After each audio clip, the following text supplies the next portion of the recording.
Great. Thank you, Randy, for those perspectives. It's interesting to think about change and how we manage it, and of course the role that gender may or may not play in the things that we do every day. All right, everybody doing okay? We're going to move forward with our next speaker, our third speaker of the day. This is our final guest speaker. And I wanted to be able to provide a little background and introduction. I know Mr. Bradshaw doesn't like a lot of pomp and circumstance, so we won't do that. But I would like for you to know, as our interim statewide logistics director, he's responsible and oversees and manages all the operations for NC Ports and NC Global Transport, as well as coordinating all of those operations through the department in relation to our transportation facilities and infrastructure. Mr. Bradshaw has an esteemed public service and private sector career spanning more than 5 decades. I doubt to say that there's probably anyone here in the room that has more experience and more knowledge about transportation and its impact in the nation today than him. It's interesting to know as well that Mr. Bradshaw has a number of accolades and things that he has participated in and been a part of over the years, including serving as the City of Raleigh's mayor from 1971 to 1973, and our own Department of Transportation Secretary from 1977 to 1981. It is a great honor for me to be able to introduce to you today a defining force in development and the progression of transportation infrastructure and policy in North Carolina and the country, our statewide logistics director, Mr. Tom Bradshaw.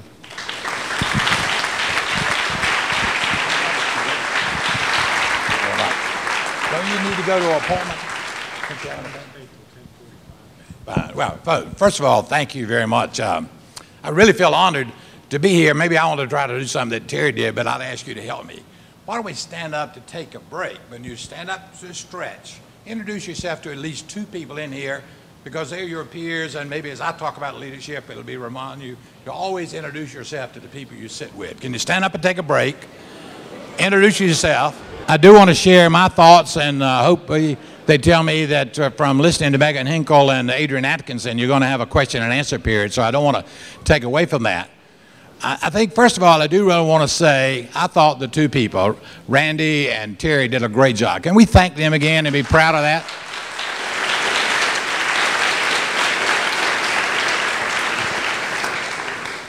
You know from the poster that I'm a sub. I'm here because the general is somewhere else. But I think what I'd like to do is I talk about a little bit about leadership from my perspective. I want to be on record and express an appreciation to the Department of Transportation. Because when I came here in 1976 is when I came. Jim Hunton announced me. I was the first announcement after his election to be Secretary of Transportation. So I worked the whole month of December, and there through 81 changed my life. I want to make sure you understand that from the standpoint of leadership. So let me back up and share with you that I'm a guy who grew up right down the street on the other side of Peace College. There was a housing project that I was born in, and I knew right away in life that if I was going to be anything different, I'd have to sort of apply myself a little differently. So even in high school, I did something that the general will appreciate, because I've been working for generals a long time. I joined the National Guard while I was still in high school. I had gotten changed from being over here at Hugh Morrison High School. When they merged the schools together, I ended up going to Broughton. I realized at Broughton I really wasn't a leader, even though I was on the high Y, and I was a transfer guy. And so I said, I want to do something. And I'd always thought an awful lot of being in the service, so I joined the National Guard. And in joining the National Guard, I realized I wanted to be a leader. And I think, as both of them have said, you have to want to be it yourself and be able to say, I'm willing to step forward, take a risk, be given the opportunity to do that, and you have to say, I want to do that. So when I went to the National Guard, I then asked what I could do in the National Guard, and they said, Tom, why don't you go to OCS and try to become an officer if you really want to apply that. Well, in going through the National Guard and becoming an OCS officer and then becoming a commissioned lieutenant after going to Fort Benning, I was privileged to be the aide-de-camp, or the aide to the commanding general, who happened to also be the assistant chief engineer of the North Carolina Highway Commission. It was not called DOT at that particular time. I was General Hardesty. And the idea of just being in this building, folks, as a young second lieutenant and working for a general and taking care of him sort of inspired me that, hey, this is downtown. This is a part of real structure. And many people would have said back in those days that the Highway Commission was probably the most important agency in state government. Just think of that. That's in my mindset as I was privileged to work for General Hardesty. As I then realized and was associated with those kind of people, they said to me, if you really want to do something else, you need to be involved. And fortunately, because I was also an early morning newspaper boy, I was the paper boy to the mayor, Bill Enlow, and to the city manager, Bill Carper. They lived over on Cowper Drive, just beyond 5 Points. Again, I was always impressed with those people up early, and they were doing things. In fact, there was another guy on my route, the president of Martin Marietta, who was looking for me at 5:30. If I hadn't gotten the paper at his house at 5:30, he was driving around to find me. So my sense, again, I saw these people as people I wanted to emulate, as I wanted to sort of be a leader in the community. So in doing those things, I began right quick and saying, I'm going to make a difference. You've got to say, I want to do that. A part of being a good mentor is recognizing you need mentors. You need to ask people to help you as you work towards being a leader. Not the braggadocious way, but ask for advice and counsel and talk to them and say, what can I do in my next step? I'm willing to work where I am and do certain things, and in doing so, I'm willing to go the extra mile and tell me what I should do, because I do desire to be a leader within the activity of what you are. And I think as I tell you that story, the next thing that I was fortunate enough to do, because I said once I'm out here doing all these things, I became the JC president. And becoming the JC president, I was very disappointed about what they were doing about parks and recreation. So we started an effort and asked the city, could we have a parks and recreation tax? Well, we sort of went through a process and agreed we'd tax our cents 10 cents, and the city council only did 3. Well, on the last day of election filing in 1969, I filed because they only did 3 cents, and I said, as a JC guy, we said we're going to do better. And you didn't, so I'm going to file for city council like a crazy person. Literally 11:30 before the 12 o'clock deadline. Didn't ask anybody. I got elected by 7 votes, meaning I really probably should not have run because I was running against all incumbents. But I was sort of worked up for my JC chapter because we were doing the improvements to JC Park. We built those parks, the tennis courts, with our money we raised by selling you Kleenex or getting you to shoot at the turkey shoot at the state fair. If you ever remember doing that, that was a JC project. And I thought the city was pretty derelict in not helping us build a parks and recreation program. And the reason I tell that story is all of this sort of comes into play that at the same time I was on the city council, we needed to do something about the Falls Lake project, and we wanted to do downtown, and I ran in and met Jim Hunt. Jim Hunt was the lieutenant governor, and we helped him get elected because we knew him in the JCs. And in doing so, we did want to do our downtown project, and as a lieutenant governor, he helped me get $600,000 from the state. The county gave me $600,000. The city put up $600,000. We built the first mall. I don't know anybody who's been here long enough to remember when they had the mall out here. I thought that was a great idea. We spent $1.8 million in doing that project. They spent $13 million to take it out. But the idea is we had a pretty good mall in that part of the project for less than $2 million, but we never really let it be utilized. Rob Christians would ask me, why don't I talk about that? I said, well, every city council can do what they want to, but my sense is we never let it breathe and have all the activities like you have downtown now. I think the mall still would have been better, but another subject.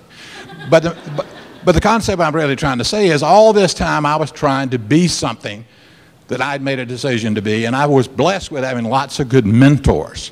And in that process, while I was doing National Guard and JCs, I worked for Cliff Cameron at Cameron Brown Company, who was on the city council, on the Board of Education. And he put me on a bond issue in 1960. I went around to all the civic clubs and talked about why we ought to vote for a $20 million bond issue in 1960. So then all of a sudden on the city council, when I got elected in 1969, we needed to do something about things, so we had to do that by asking for bond issues. And so we asked for 2 bond issues, one for the Civic Center, the first Civic Center, not the one now, the first Civic Center for $18 million, and then we said we did water and sewer, and we did one for $43.5 million, which really was the largest state bond issue of any city for about 25 years after we did it in 1971. But I say that because that again became my qualifications when Jim Hunt won in 1976 to come to be your Secretary of Transportation, or really the head of the Highway Commission, and then we made it a Secretary of Transportation. I tell you that story because in doing that, all of the time my goals were to try to learn more about leadership, being involved in the state JCs and the national JCs and the Civic Club. And so I was thinking, you think leadership, I want you to think other than just leadership in the job and responsibility you have, or the ones you aspire to, you got to be a leader in your community. You really need to be a leader at home. And being married 51 years, when I say be a leader at home, recognize who the real leader is. And when you recognize that, you'll get to stay there. And that's a real test of leadership, and recognizing the situation. Is at my house, going to dinner is a good thing, and what can I do for you, honey, type thing. And I worked hard this last weekend on my honeydew jar. I'm a little ahead right now. But the thing I'm trying to say is that coming to the DOT and the opportunity to be a part of this, I was challenged by having been General Hardeesy's aide that I didn't just want to be the Secretary of Transportation in a political way. And not that that's anything wrong with that. But I was challenged to say, what can I do differently in being the Secretary of Transportation that would mean something to those of you that I've talked to you in meetings like this in this auditorium many times. So I said, let me tell you, Billy Rose, who's open every day with me every morning, we sat together and I said, Billy, I want to do something different. I want every letter that is being drafted for me to respond to some constituent asking about something. I want to see that letter, and I really want to sign those letters, and I want to understand what I should know in the role and responsibility I have. And that challenge I'm saying to you is you really got to know more than what you need to know in the specific piece you're doing. You just can't say I'm the best at the role and responsibility. You need to show what's to the outside of you, to the right and to the left, what's happening that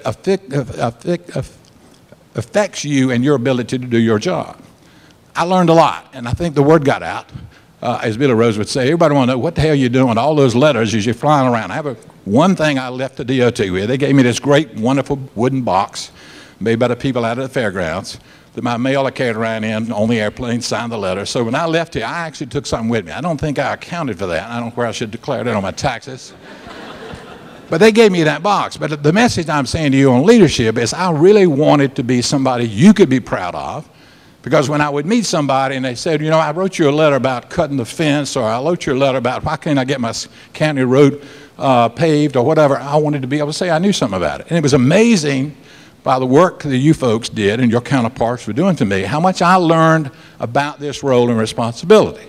And in doing so, that's when I began to ask questions like, why were we not on the original interstate highway system here at the state capital of North Carolina? And why did we not have a direct road to Wrightsville Beach, Carolina Beach? And I'm out selling real estate this time before I came here. And if I had sold you a house and you were coming from New York with IBM, and you said, Tom, well, I want to take my family to the beach, I'd always say, take 70 to Morehead City. Because you couldn't tell people how to go to Wrightsville Beach or Carolina Beach. You'd say, I go ahead 401, go down 50 across the 242, 421, and hope like hell you keep going in the right direction. And so I had the Port Authority under me for the first 7 months of 1977. So as I'm traveling around with Colin Stokes, who is the chairman of R.J. Reynolds Tobacco Company, he's accepted to be chairman of the port. And we were having public hearings about what we're going to do. We said, you know, we need to get a connector. We need to do something. Billy Rose said, you know, we've talked about it a lot. Lockfire Clause said we ought to just fix 421. We're not going to do anything else. And I said, you know, we ought to go to Congress and ask.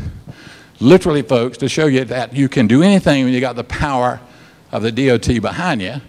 We had a fella, Ted Waters, who was the director of design, and Billy Rose, Jack Murdoch, Henry Clegg, got behind developing a plan that we went to see Congressman Johnson, chairman of Public Works in California, Jim Howard, the chairman of the Acro Academy. It was in the hospital in New Jersey, and they had a draft bill for the 1977 authorization for the highway program.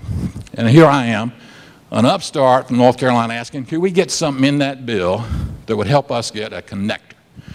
But I did so by apologizing that we, back in the late 40s and 50s, did not ask for interstate beltways. We didn't ask for any sort of spurs. We didn't ask for any highway mileage that we probably should have, because we had just taken over the highway system in 1933, and we are of the opinion we didn't want the federal government to tell us where to build any highways when they said we're going to build this new interstate highway system. So the independence of North Carolina worked against us. So consequently, they were going to give us, and did give us, 840 miles when you look at proportionally, we should have gotten close to 2,000 miles. Now, we got over 2,000 miles now, but the original allocation of interstate. But the message I'm trying to say is because I had the strength of this organization behind us, we were able to get into that legislation, and before the end of 1977, when we're down at Kitty Hawk celebrating the Wright brothers, the Secretary of Transportation flew in as our speaker that day, because I'd invited him to be, and he brought me the first $20 million for I-40. And we sort of said, okay, we're going to go and do that process. He said, I can't tell you it could be I-40, but we put it in the legislation to call it priority primary. Priority primary. As I sit in it with those people in Washington, I literally was going almost every week there, they said, we're going to try to help you out, but you got to do something for it. You got to get out here and get prepared, get us some plans and specs. We'll put you in line for every interstate dollar and discretionary money that may not be used by other states. You could be eligible to apply for. So if you go back and look at the history of that process, because we sort of went way out there, did some plans and specs, ready to take up money that wasn't going to be used in Pennsylvania, and one money was going to be used in New York State, others. If you go back and look at us, being in 1977, we were the donor state. We only got 52 cents on the dollar return for every dollar we sent to Washington. But the power of this organization behind making a good proposal and backing me up, we were able to get in line, and before I left you in 1981, we owned almost all the right-of-way from Wilmington to 95, and we had almost 40 miles of it built. So when people tell you today they can't build anything in a short period of time, I ask you to just go back and look at it. I like what Terry's doing. I think he's one of the most enthusiastic highway administrators. And in my role as an investment banker, I've worked for about 14 states. And I can honestly say I think we have the best DOT in the country, not in southeastern North Carolina, I mean southeastern United States. And folks, I've been privileged to do it, and I worked around the world for other transportation pieces. I couldn't be more proud of the DOT, but I'm just telling you what they did and the leadership that we had here and the leadership I learned from. And what I'm saying to you is the contemporaries you work with, I ask you, if you haven't selected or asked someone that you're working with to be your mentor, that may be the first mistake you made in being a leader, because you don't do it by yourself. You can be awfully good, be awfully smart, as Terry was saying, but if you don't really ask people to help you, you're not going to be successful in your endeavors. But the reason I tell you the story that way is not to brag about because I was here. I was just a part of it. I was the salesman, is all I was at that particular point. But I was bold enough to say, I think I'll go do it. Billy Rose kept saying, you know, Locke Faircloth thinks we ought to be working on 421. And just as a side story, I was in the development business, and we were building the Cohary Mall that belongs to Locke down at Clinton, right there on 421. So I was in the shopping center business like North Hills, North Ridge, that stuff. And we were building that for him. He kept saying, but you know, if you were fixing my road, this shopping center would be a lot more successful. It's still successful, but the idea is he wanted 421 when I wanted to try to do I-40. But the message I want to make sure that I'm saying to you is, as I tell you those things is, I think the people you're all associated with are very important to you. You may not stay here in this department all your life, but you will find in working in this way, you're going to help raise your individual goals about your aspirations. I don't think when I sort of decided I wanted to help Jim Hunt get elected, I wasn't thinking about being DOT secretary. Selfishly, I wanted to help him because he helped me build my downtown mall. But I wanted to help him get elected because I thought he had a good idea for economic development. And having been in the chairs and doing the Chamber of Commerce and that stuff, I thought I'd be one of those guys on the Board of Economic Development and sort of enhance what my business was in the greater Raleigh, eastern North Carolina area by being on that bid. And so when he asked me to be over here, I said, boy, I got a lot to learn here. I knew Billy Rose because I'd been over here begging on my hands and knees to do something about the Raleigh Bell Line as the mayor and the city council person. And so I knew who the players were, and I knew I wanted to sort of be worthy of being here with you. Not that it wouldn't have been great just to be the political appointee on the board or to be the political appointee as your secretary. But I think the leadership that I had been learning and the mentors I had had, and guys like Cliff Cameron, who later went on to be head of the bank, or Ed Richards, who built North Hills and that stuff, Zach Bacon, other people like that I worked for, I learned an awful lot. But I think each time I'm saying is in the leadership that I was trying to be, I learned that an awful lot of people do want to help you. So as I stand here today, I realize I'm standing on a lot of people's shoulders. A lot of people who saw fit to help me because I was anxious to get that kind of help and attention because I really aspired to do better. I would compliment you for being in this audience today because you've made a declaration that you want to come and be a part of this. You want to improve your skills. You want to be a leader. You want to be recognized for the effort you're willing to make. And I just would say to you, never did it dawn on me that by coming and being affiliated with the North Carolina Department of Transportation, that when I left here, and the time I left after we raised your gasoline taxes, that was a part of a plan we did here. We did a Blue Ribbon Study Commission, wonderful story. I still am blamed by some of Jim Hunt's supporters, Gary Pierce in particular. The governor didn't get elected to the Senate in 1984 because they say we raised the gas tax in 1981. I don't think it had anything to do with it. It was just a different election, and I think the investment we made in transportation by raising the gas tax 3 cents in 1981 was something that was overwhelmingly supported by the legislature because we were very specific about what we wanted to do with the money. And it was one of those kind of things we did in talking to people, being your voice and going to all 100 counties, stopping and having a press conference in every county and telling people what we're about and how we're going to spend our money. Henry Clegg is still talking to my ear and saying, Tom, there's only 2 people here. Why are you doing this press conference? And I said, Henry, I'm talking to the radio stations and I'm talking to a lot of people. And when I'm in Polk County and there are only 2 people by the side of the road and I got a camper with me and I'm telling about all the wonderful things we're going to do, the DOT is ready for this. We're beginning to get some additional money and we're going to make this happen. We're going to be on roads with this $300 and something million in 1977. That was pretty powerful. I think the other thing we were able to talk about because we decided to do cash flow budgeting. And I'm sure Calvin Leggett will say doing cash flow budgeting in 1977 was a windfall because we got some extra money. What I mean by that is they used to let a $10 million contract, you had to have $10 million put in the bank. If you're doing cash flow budgeting, you measure what all you're going to get through the life of that construction, and you can sort of do a lot more to construction because you're going to pay without years too. So we really had a pretty big construction program as a result of doing a couple of innovations like that. Again, the strength of the people within this organization helping me put that together and let us sell it to the legislature. In fact, I would tell you that when I worked in December, this is an aside to make the point, Billy Rose was trying to get me so I could be conditioned to answer to the legislative committee as they got ready to come together to talk about our budget.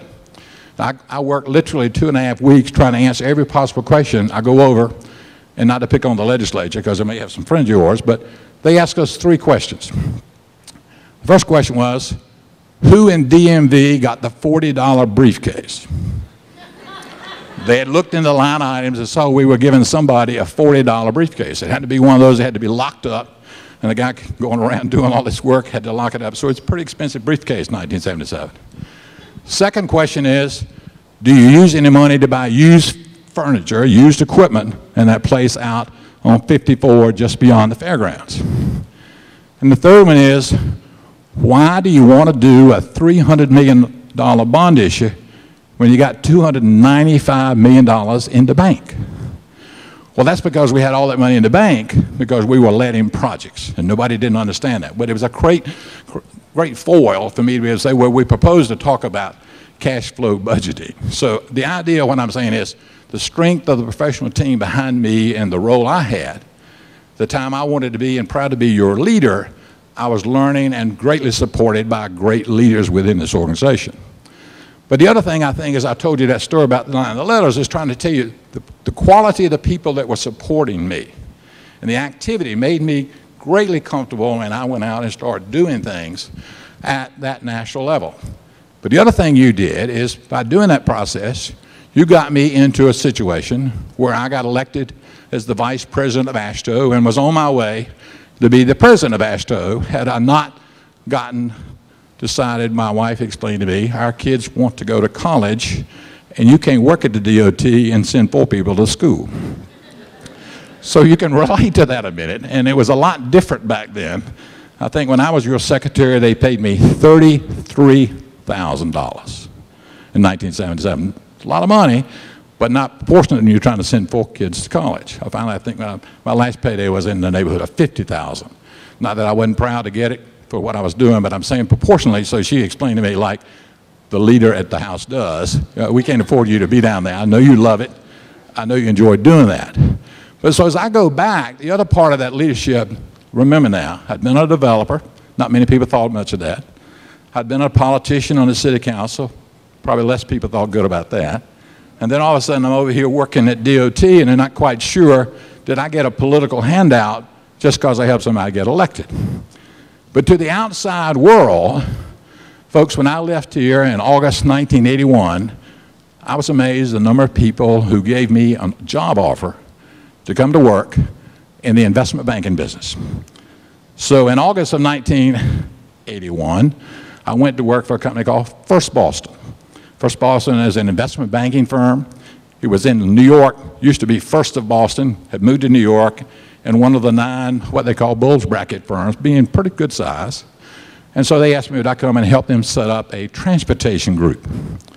As a part of doing that process, with the strength of having been your secretary, changed my whole world. Because it all of a sudden gave me an opportunity, because I had also been, I told you, I'd worked at Cameron Brown, did mortgage banking, I'd been a developer, and now all of a sudden I was going to be an investment banker, and they asked me to set up a transportation group. Well, then comes along another opportunity, as I would say, while I was in New York for 28 years, I went through 4 mergers and acquisitions, and I ended up being the head of transportation group for Smith Barney, for Solomon Smith Barney, and then for Citigroup.